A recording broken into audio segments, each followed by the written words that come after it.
everybody, I'm Nathan Donnelly with Northwest Resilience, and I am shooting a series of videos about disaster preparedness and this pandemic in particular. This video is going to be about bug out bags. I recently did a consultation for somebody, and she wanted to know what she should be packing for her and her children. She has 4 kids, and I said I'd get back to her about it because it's kind of a big subject. So this video is going to be for you, Danny, and also for everybody else. Doing a bug out bag, there's not really a formula. You can say you need to bring X, Y, and Z, but there are some basics you need to cover. And this here is a bag that I recently, this week, put together for this particular event for me with the skills that I have and the needs that I have. So it's not going to apply to everybody, but it hopefully will show you the utility in some things, show you that like I really don't need that, I don't know how to use that or whatever, but there's going to be a bit of a spectrum where between somebody who's a survival whiz like I am, or somebody who doesn't have any of that skill at all, but still goes to see family and whatever, and that end of the spectrum is going to be a little bit more like packing for a trip, whereas mine is going to be more like packing for a wilderness experience. So this is on the wilderness experience heavy end, but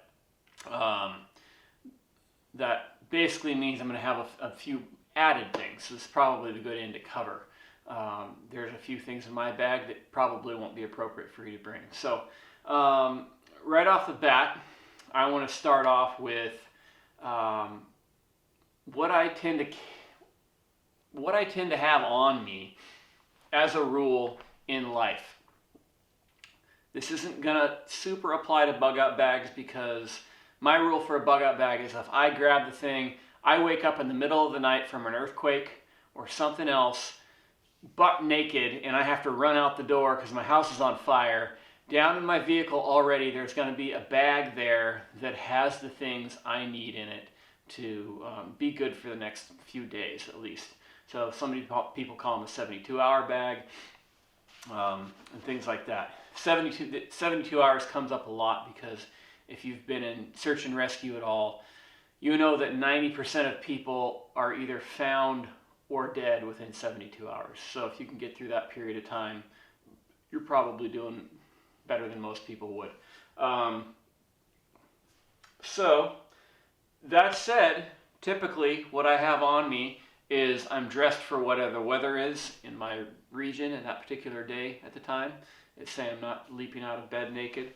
That includes good footwear that's appropriate for where I live. This is a trail running shoe. It's not super heavy duty. I don't think that heavy duty boots are important, but a competent pair of shoes is.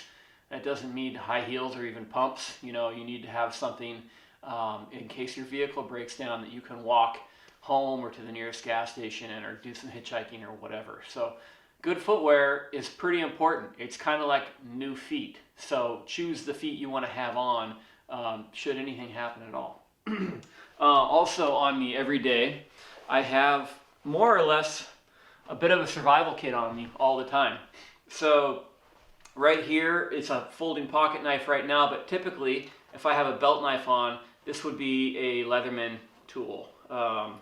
I like it's either the Leatherman Wingman. Yeah, it's the Leatherman Wingman. It's like a $35 tool. I used to use the Leatherman Wave quite a bit, but I lost 3 of them. They're like $90. So I got a $35 Wingman, and I've had it for years and years and never losing it. So my wallet, regular wallet stuff in it, plus I have a Right in the Rain pin folded into the end of it there. Those are really nice to have if you always need a writing utensil.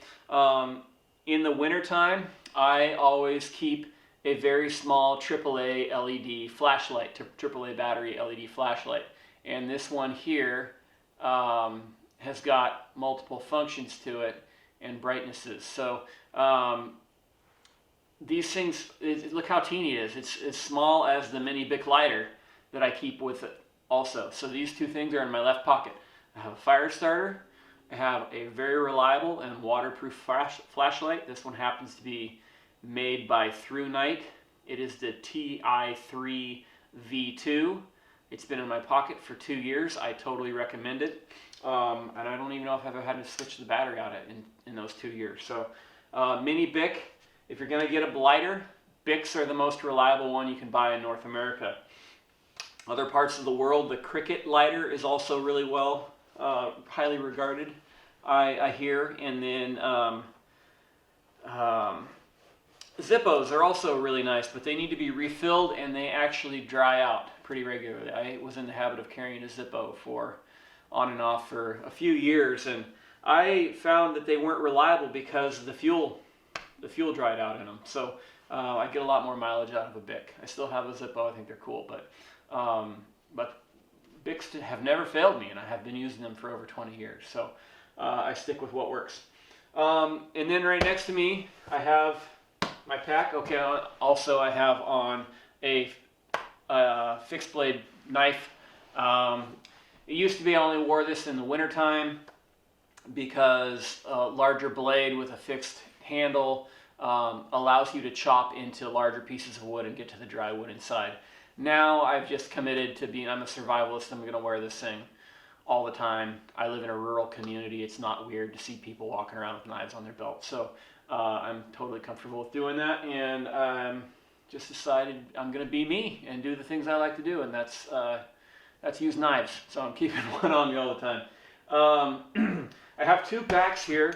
I've got a smaller one, which is more of a large day pack size. This is the Condor Solvig, and the only, I haven't done a review on this yet, but I've had this pack for probably 3 or 4 years now, and I actually own a second one already. The only problem I've ever had with either one of them is this top pocket zipper pull has failed, and I haven't bothered to fix it yet. But that's not a hard thing to repair at all. It's durable. I looked for years to find another backpack I loved after Low Alpine stopped making the Contour Mountain 40.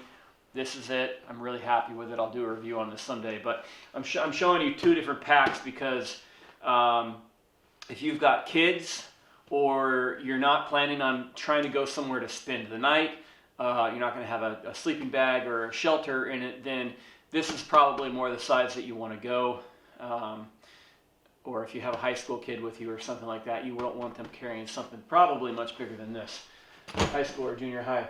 This is my bug out to the mountains and nobody needs to see me again for weeks kind of pack, except I don't have a lot of food in it. So that's what we're going to dig into right now. This is made by Dana Design. It's actually kind of an older pack. I actually bought this pack for only $5, practically brand new at a yard sale. I used to sell Dana Design packs when I worked for Outdoor Research in their factory store as an outfitter, and top notch, just really good quality stuff. So I was really happy to pick one up for $5. I have one other Dana Design that's my biggest pack that I hardly use anymore, but this is an Alpine style pack, meaning it's very trim, it's lightweight, it's meant to travel fast and light. It's not a big bulky expedition bag. That's not really what you're shooting for a 72-hour bag. Again, this thing is really kind of loaded more than what most people would have theirs because it is an overnight wilderness bag for me. So let's start off here. First of all, the bag itself, it's durable, it's reliable, it's not something I'm going to have to worry about in the least bit. If I needed to toss it onto a plane, train, or an automobile, I have 100% confidence it's going to be able to do that and remain solid. So the top lid on this, a lot of bags have a removable top lid and a removable hip belt, and you can put the two together and turn this into a hip bag, into a fanny pack. Very valuable. Obviously, I don't want to go everywhere wearing this thing if I can help it. So I'm going to do that. My other Dana Design pack does that. It's the most comfortable hip pack I've ever worn, honestly, even though it's not specifically made for that. But this lid doesn't come off because it is an Alpine bag. It's trying to be fast and light. So So I have a backup for that secondary bag inside of here. First of all, this is an N95 mask. This used to be a 3-pack, now I'm down to 1 because I always have had them around because I'm a carpenter and do other work, so I need masks often. That's probably a good thing to have if you're going to be around people these days. In addition to the fixed blade I have on my belt, I have another one in my pack. Both of these are sharp enough to shave with. You know, they're good knives. I feel comfortable with investing a little bit extra into something and getting quality. Unfortunately, 95% of the knives that you can buy out there are just junk. They really are. The steel quality is horrible or whatever. So there's a reason knives are expensive. There is a real big gradient in quality. So this is kind of a long-term bug out bag, and you'll see right off the bat that what I have here is packaged in a Ziploc bag. I learned on alone that I would have hiked a whole day to have gotten a box of Ziploc bags out there because it's just so nice to have a container. Containers are very difficult to reproduce in nature, let alone something that compacts down to nothing like a Ziploc does, is pretty much waterproof and all those things. So I like to put anything that needs to be waterproof inside of a Ziploc bag. I look for excuses to use Ziploc bags, I guess is what I'm saying in here. And in this is a little bit of electronics. So this is a battery pack for recharging my cell phone and my headlamp. So my headlamp is rechargeable. This is the ThruNite TH10. This has been a great headlamp. I have a little bit of a lot of history with headlamps. I have an entire pile of broken headlamps in a duffel somewhere because I used to do nighttime field work as a field biologist, and I lived by my headlamp. So I, at one point, was like, you know, I have broken so many headlamps. I want to find one of these companies that's making really solid, like these aluminum housed flashlights, and see if any of them make a good headlamp. And ThruNite just came out with this one months before I wanted to look for it, and this thing is bright as can be. So but this is a chunky one. Their TH40 is half the weight, uses a somewhat smaller battery, and it's got instead of it just adjusting like when I push a button, it actually has an infinitely variable gradient, and it gets really bright too. So I actually recommend that if you're going to buy one headlamp. Buy the TH40, it's fantastic, and get the charger that ThruNite makes with it. It's a really good headlamp. I should do a review on both of these because they're good quality product. I'm really happy with them. And then I have a pair of, that TH40 takes these Mondo batteries that are rechargeable and last forever. And this is the 18650 3.7 volt lithium ion rechargeable battery that I bought along with the headlamp. I've got 2 spares here. There's one in it. That'll be all the headlamp I need for at least a month. So I mentioned having another bag that allows me to cache this somewhere and then go out and move a little bit lighter weight. Say I'm staying someplace or I make a camp or whatever, I can leave this behind. And I also have a contractor bag in here I'll go into a little bit later. But this pocket right here is made by Chico Bag in California. And Chico Bag makes like these fold up, actually I have one hanging on my door right here.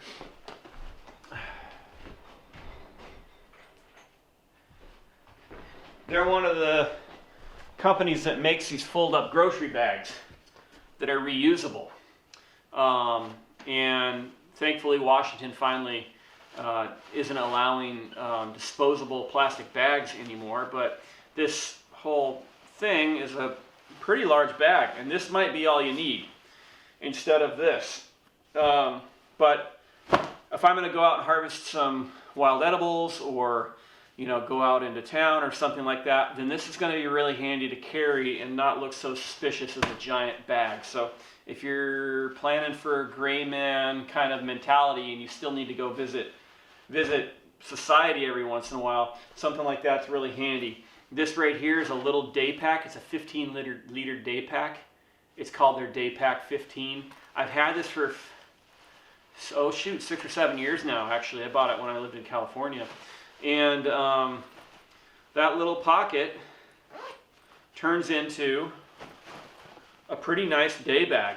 It's got side pockets here for a water bottle. This is big enough for a sweater, a lunch, a water bottle, and a first aid kit. And you know, pretty much that's all I need when I'm headed out anywhere. So, but that allows me to go out and forage or go to town or something like that and leave all this other stuff behind.